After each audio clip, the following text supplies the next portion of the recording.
नमस्कार, मैं M K. Jha, history lecture Jharkhand एक बार फिर से आप सभी का अपने इस digital platform digital classroom by M K. Jha में स्वागत करता हूं। आज एक बार फिर हम आप लोगों के सामने एनसीईआरटी के टॉपिक को लेकर के आए हैं और आज हम लोग बात करने वाले हैं एनसीईआरटी भारतीय इतिहास के कुछ विषय भारत कक्षा 12 इतिहास की पाठ्य पुस्तक का चैप्टर 2 राजा, किसान और नगर नामक टॉपिक के अंतर्गत इसके पहले भाग को आप लोगों के सामने लेकर के आए हैं। अपने आप में यह टॉपिक बहुत ही महत्वपूर्ण है क्योंकि इस टॉपिक में हम लोगों को यह समझने का मौका मिलेगा कि इंडस वैली सिविलाइजेशन के पतन के बाद किस तरह से भारत में एक नई संस्कृति का उदय हुआ और किस तरह से दूसरा शहरीकरण भारत ने देखा। इस चैप्टर में हम लोग बेसिकली 600 ईसा पूर्व से लेकर 600 ईस्वी के मध्य के भारत का अध्ययन करेंगे और बहुत सारे महत्वपूर्ण पहलू इस पीरियड में जो घटित हुआ इन सब को हम लोग जानने और समझने का प्रयास भी करेंगे। तो अपने आप में बहुत ही ज्यादा महत्वपूर्ण रहने वाला है यह टॉपिक। किसी भी एग्जामिनेशन की आप तैयारी कर रहे हैं, चाहे वो नेट जेआरएफ की तैयारी हो या यूपीएससी जैसे बड़े एग्जामिनेशन की तैयारी हो या स्टेट पीसीएस की तैयारी आप कर रहे हो या स्कूलिंग के आप छात्र हैं, खास करके अगर कक्षा 12 के में आप अभी हैं और इतिहास विषय में अपनी समझ को विकसित करना चाहते हैं, तो आपके लिए यह टॉपिक बहुत ही ज्यादा महत्वपूर्ण रहने वाला है। तो चलिए सीधा हम लोग अब स्क्रीन पर आते हैं और इस टॉपिक को, इसमें जो भी महत्वपूर्ण बातें हैं उसको जानने और समझने का प्रयास करते हैं। तो जैसा आप स्क्रीन पर देख पा रहे हैं, आज हम लोग कक्षा 12 की पाठ्य पुस्तक भारतीय इतिहास के कुछ विषय का अध्याय 2 राजा, किसान और नगर नामक टॉपिक को समझने का प्रयास करेंगे, जानेंगे कि आरंभिक राज्य और अर्थव्यवस्थाएं लगभग 600 ईसा पूर्व से 600 ईस्वी के मध्य किस प्रकार से था और इसके अंतर्गत कौन-कौन से महत्वपूर्ण चीजें हैं। यहाँ पे हम आपको बता देना चाहते हैं कि पहला भाग में हम लोग इंडस वैली सिविलाइजेशन के बाद से लेकर के 600 ईसा पूर्व की जो महत्वपूर्ण पृष्ठभूमि है, इसी को समझने और जानने का प्रयास करेंगे। तो सबसे पहले अगर हम लोग बात करें कि हड़प्पा सभ्यता के बाद किस प्रकार की स्थिति उत्पन्न हुई, हड़प्पा सभ्यता के पतन के बाद आखिर कौन-कौन सी महत्वपूर्ण घटनाएं हम लोगों को देखने को मिली इस भारतीय उपमहाद्वीप में। किस तरह से जो सप्त सिंधु प्रदेश था या सिंधु घाटी का जो क्षेत्र था, वह क्षेत्र से ज्यादा महत्वपूर्ण अब गंगा घाटी का क्षेत्र हो गया। जो लोगों का बसावट गंगा घाटी के क्षेत्र में हुआ, उससे भारतीय सभ्यता में क्या महत्वपूर्ण परिवर्तन आए और साथ ही साथ हम लोग यहाँ पे देखेंगे कि लोहे की खोज हो जाने के बाद किस तरह से सभ्यता का विकास बहुत तेजी से शुरू हुआ। इन्हीं सभी पहलुओं को हम लोग इस प्रथम भाग में जानने और समझने का प्रयास करते हैं। तो सबसे पहला अगर हम लोग बात करें, क्या कह रहा है कि लगभग 1500 वर्षों के अंतराल के बाद उपमहाद्वीप के विभिन्न भागों में नए प्रकार के विकास देखे गए। 1500 से मतलब है यहाँ पे कि सिंधु घाटी सभ्यता का पतन लगभग 1900 बीसी के आसपास हो गया। 1900 बीसी के आसपास सिंधु घाटी सभ्यता का पतन हुआ और लगभग 600 बीसी के आसपास भारत में दूसरा महत्वपूर्ण शहरीकरण होता है और अलग-अलग शहरों का उदय हुआ। और ये सभी जो ज्यादातर शहर विकसित हुए वो किस क्षेत्र में विकसित हुए? गंगा घाटी क्षेत्र में। गंगा घाटी क्षेत्र में विशेष रूप से कृषि और राजनीतिक संगठनों का तीव्र गति से विकास हुआ। आगे जनपदों और महाजनपदों के विकास को भी हम लोग समझते हैं। यह वह काल था जब जनपदों और महाजनपदों का उदय हुआ। जैसा कि हम लोग को पता है कि वैदिक काल में जो कबीलाई संगठन थे उसे जन कहा गया था और जब ये जन किसी क्षेत्र में बहुत तेजी से इनका विस्तार हुआ और स्थायी रूप से ये जीवन जीने लगे, जब इनका कह सकते हो जनसंख्या में वृद्धि हुई और ये इनका विस्तार हुआ, तो यही जन आगे चल के जनपद में विकसित हुआ। बाद में यही जनपद आगे चल के महाजनपदों का स्वरूप धारण किया। अनेक स्थलों में महाजनपदों के प्रमाण मिले हैं, जिसे हम आगे आपको अगले भाग में यानी कि भाग 2 में उसके बारे में विस्तार से बतलाएंगे।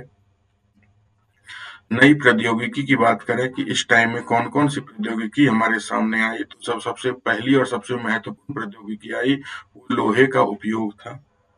जैसा कि आपको पता है कि लोहा एक कठोर धातु है और इसका उपयोग होने से वनों को साफ करना आसान हो गया, क्योंकि इससे धारदार हथियार बनाए जा सकने लगे, मजबूत हथियार बनाए जा सकने, और साथ ही साथ कृषि उपकरण का भी निर्माण हुआ, हथियार भी बनाए गए, जिससे कृषि का विकास हुआ, साथ ही सैन्य शक्ति में भी वृद्धि हुई। शहरीकरण की अगर बात करें तो नए नगरों का विकास हुआ इस क्रम में, है ना? बहुत सारे अलग-अलग शहरों का विकास हुआ। 16 महाजनपदों की जो राजधानी थी वो बेसिकली शहर ही थे। जैसे इसी दौर में आप देखिएगा कि काशी जैसे शहरों का विकास हुआ, पाटलिपुत्र बना, है ना? और भी बहुत सारे जो 16 महाजनपदों की राजधानी है, इन सारे शहरों का विकास इसी दौर में हुआ है, जिससे व्यापार, हस्तशिल्प और सामाजिक संगठन में बदलाव आए। राजनीतिक बदलाव की अगर बात करें तो शासकों ने कृषि उपज के संग्रहण और कर निर्धारण की नई विधियां विकसित की। इस समय तक आपको पता है कि करों का एक विस्तृत स्वरूप हम लोगों के सामने आ चुका था। चूंकि अब कृषि जीवन लोगों का स्थायी हो चुका था और स्थायी जीवन होने का ये परिणाम हुआ कि शासन में अब एक मजबूती आई और शासन का स्वरूप बड़ा हुआ, और जब शासन का स्वरूप बड़ा हुआ तो स्वाभाविक सी बात है उसे चलाने के लिए खर्च की आवश्यकता हुई, और इन खर्चों को पूरा करने के लिए अर्थव्यवस्था पर अलग-अलग प्रकार के कर लगाए गए, और इसके स्वरूप का भी अध्ययन हम लोग इस अध्याय में आगे करने वाले हैं। इतिहासकारों के दृष्टिकोण की बात करें तो इतिहासकार इस काल के विकास की व्याख्या पुरातात्विक साक्ष्यों के आधार पर करते हैं। छठी शताब्दी ईसा पूर्व के अलग-अलग क्षेत्रों की खुदाई देखने को मिली है और उसके आधार पे ये लोग इनका प्रस्तुतिकरण करते हैं जो इतिहासकार। इसके अलावा अभिलेखों के माध्यम से अलग-अलग ग्रंथों और चित्रों के आधार पर इस समय के इतिहास का वर्णन इतिहासकार करने का प्रयास करते हैं। हालांकि यह प्रक्रिया बहुत जटिल थी, है ना? अलग-अलग साक्ष्यों को जुटा करके एक सही क्रमबद्ध तरीके में प्रस्तुत करना अपने आप में बहुत ही महत्वपूर्ण माना जाता है। यह प्रक्रिया जटिल थी और सभी स्रोत विकास की पूरी कहानी नहीं बताते। इनको एक साथ पिरोना अपने आप में बहुत ही महत्वपूर्ण कार्य हो जाता है इतिहासकारों के लिए। अब हम लोग बात करते हैं इसमें जो एनसीईआरटी के अकॉर्डिंग चूंकि हम लोग पढ़ रहे हैं, तो इसमें जो पहला खंड है राजा किसान और नगर टॉपिक में, वो है प्रिंसेप और प्रियदर्शी। तो यहाँ पे थोड़ा सा हम लोग समझने का प्रयास करते हैं कि प्रिंसेप कौन थे और प्रियदर्शी से उनका क्या संबंध था। अगर हम लोग प्रिंसेप की बात करें तो ये एक जाने माने पुरातात्विद रहे हैं, है ना? एक ब्रिटिश पुरातात्विद हैं, भाषाविद हैं और एशियाटिक सोसाइटी ऑफ बंगाल के एक जाने माने विद्वान थे। इनका महत्वपूर्ण योगदान क्या था? तो इन्होंने अशोक के द्वारा जो अशोक के जो महत्वपूर्ण अभिलेख लिखे गए थे, याद रखिएगा, उन अभिलेखों को पढ़ने में, उनमें जो लिपि थी ब्राह्मी लिपि, उसको पढ़ने में इनको कामयाबी पहली बार मिली थी। यह घटना थी 1837 ईस्वी की। उन्होंने अशोक के ब्राह्मी लिपि में लिखे गए शिलालेखों को पढ़ने में सफलता प्राप्त की। कब की? 1837 ईस्वी में। इसके पहले अशोक के शिलालेखों में प्रियदर्शी के नाम से जाना जाता था, क्योंकि अशोक ने खुद को कई शिलालेखों में इस नाम से ही संबोधित किया था। शुरुआत में जब ब्राह्मी लिपि को पढ़ने में प्रिंसेप को भी कामयाबी मिली, तो वो भी इस सामंजस्य को नहीं बैठा सके कि अशोक ही प्रियदर्शी हैं। बाद में जब प्रिंस जॉन जेम्स प्रिंसेप ने एक प्रकार से आप कह सकते हो श्रीलंकाई ग्रंथ, जिसको हम लोग दीपवंश और महावंश, जो एक महत्वपूर्ण बौद्ध ग्रंथ है श्रीलंका का, जब उन्होंने उसका अध्ययन किया और उसमें उन्होंने पाया कि वहाँ जो अशोक का वर्णन है वही बेसिकली प्रियदर्शी है। प्रिंसेप ने पाया कि देवानाम प्रिय प्रियदर्शी यानी देवताओं का प्रिय प्रियदर्शी शब्द अशोक से जुड़ा हुआ है। कहाँ से उन्हें ये जानकारी मिली? तो श्रीलंकाई ग्रंथ को करके उन्होंने इसे समझने का प्रयास किया, इसे हम लोगों के सामने प्रस्तुत किया। प्रिंसेप ने ब्राह्मी लिपि को डिकोड किया, जिससे अशोक के इतिहास की जानकारी मिली। इस खोज ने मौर्य साम्राज्य के इतिहास को पुनर्जीवित किया। अशोक के धर्म और प्रशासन के बारे में हम लोगों को जानकारी मिली। भारतीय इतिहास लेखन में अभिलेखों इंस्क्रिप्शन का महत्व स्थापित हो पाया। प्रियदर्शी के बारे में और अगर हम लोग जानना चाहें, प्रियदर्शी कौन थे, तो जैसा कि मैंने बताया, प्रियदर्शी वास्तव में और कोई नहीं, सम्राट अशोक ही था, है ना। प्रियदर्शी पाली भाषा का जो शब्द है प्रियदर्शी, उनकी एक उपाधि थी, जिसका अर्थ है जो दयालु है और सबको प्रिय लगता है। अशोक का संबंध कैसे स्थापित हुआ? अशोक ने अपने शिलालेखों में खुद को देवानाम प्रियदर्शी, देवताओं का प्रिय प्रियदर्शी कहा है।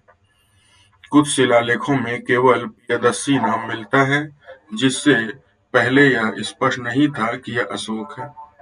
प्रिंसेप ने श्रीलंका के बौद्ध ग्रंथों, बहुत इंपॉर्टेंट फैक्ट है कि प्रियदर्शी की पहचान अशोक के रूप में किसके माध्यम से हुआ। कुछ लोगों में ये भ्रांतियां होती हैं कि जब उनका मास्की का अभिलेख या फिर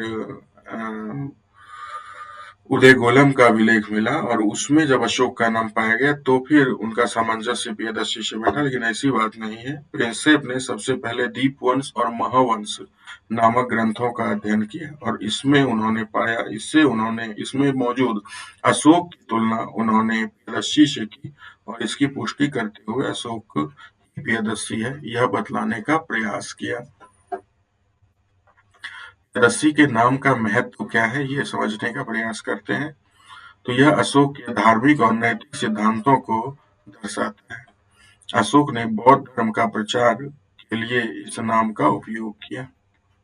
तो ये कुछ महत्वपूर्ण फैक्ट इस टॉपिक के अंतर्गत थे, यानी इसमें हम लोग केवल जो चैप्टर 2 है हम लोगों का राजा, किसान और नगर, उसके इंट्रोडक्टरी पार्ट को ही हम लोगों ने मैंने यहाँ पे कवर करने का प्रयास किया है। इसका मूल रीजन था कि जब अगले हिस्से में हम लोग मिलेंगे, इसके अगले पार्ट को जब हम लोग देखेंगे, तो इसमें हम लोग जो महत्वपूर्ण राज्यों का उदय हुआ, किस प्रकार से अलग अलग राज्यों का उदय हुआ जो महाजनपद के नाम से जाने गए, और 16 महत्वपूर्ण महाजनपदों का अध्ययन कर रहे होंगे जब अगले वीडियो में हम लोग मिलेंगे।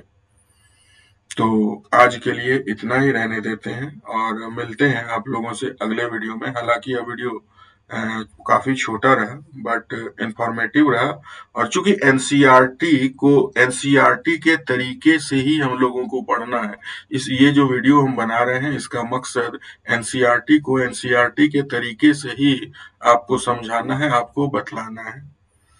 और इसके अलावा भी मेरा अलग अलग प्रकार का वीडियो लगातार आ रहा है। आप अगर मेरे प्लेलिस्ट में जाइएगा तो एग्जामिनेशन बूस्टर नामक एक प्लेलिस्ट मिलेगा, जिसमें हम अलग अलग जो महत्वपूर्ण एग्जामिनेशन के पॉइंट ऑफ व्यू से टॉपिक रहते हैं उसके बारे में मैंने बहुत ही डिटेल्ड से अलग अलग टॉपिक पर वीडियो बना रखा है। आप उसको देखिए, आपके एग्जामिनेशन की तैयारी में वो जरूर एक महत्वपूर्ण आयाम बनाने का प्रयास करेगा, आपको हेल्प करने का प्रयास करेगा। तो आज के वीडियो में हम इतना ही रहने देते हैं और मिलते हैं आप लोगों से अगले वीडियो में। अगर मेरा वीडियो आप लोगों को अच्छा लग रहा है तो प्लीज मेरे चैनल को सब्सक्राइब करिए और वीडियो को लाइक भी करिए और अपने दोस्तों के साथ शेयर भी करिए। तो आज के लिए इतना ही, मिलते हैं आप लोगों से किसी और वीडियो में। धन्यवाद।